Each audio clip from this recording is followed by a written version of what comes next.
everybody, welcome back to another My Heritage scrapbook process video. I'm going to be scrapbooking this photo today.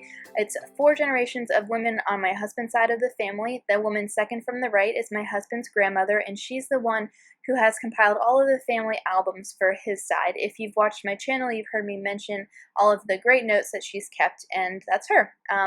Here's a look at what I'm going to be using today. I had pulled a lot of papers from the Dear Lizzie documentary collection and some older Maggie Holmes embellishments, and also my jar of ribbon, which I totally forgot I had pulled out, and none of it made its way onto the page.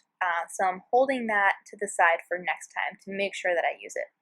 So I'm going to be using this black and white dot paper as my background, and I'm going to go ahead and take 3 inches off of one side so that it's cut down to 9 by 12. Just like the rest of the pages in my albums. And I decided to go ahead and pull in a few papers from Dear Lizzie's Serendipity collection from last year. I really liked the colors in it and wanted to go more feminine with this layout with pinks and purples. I knew the title of my photo was going to be 4 Generations, and I thought the domino that had the number 4 on it from that Dear Lizzie paper would be a good fit for the title, but I don't end up using it.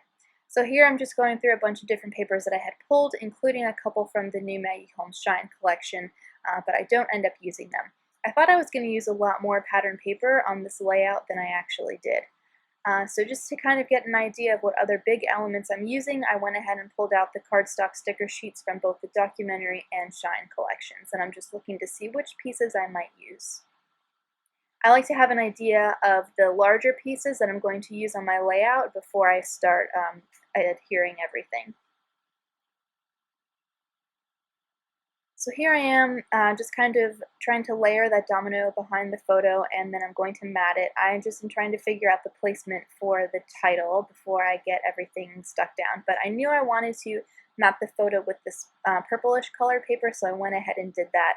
And that is the color I knew I wanted to see with this photo.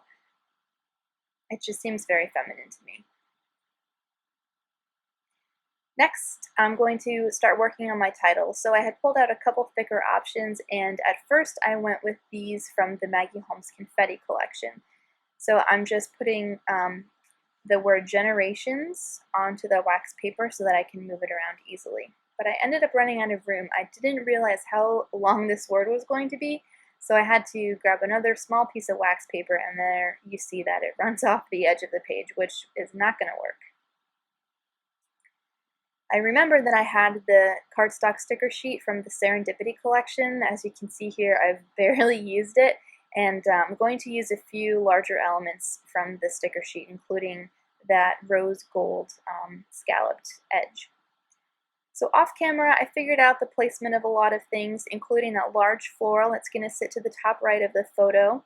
I figured out I wanted the title underneath the photo so that the photo could rest on it since it was so large, and I went ahead and put those 2 scallops on the top left and the bottom right of the layout.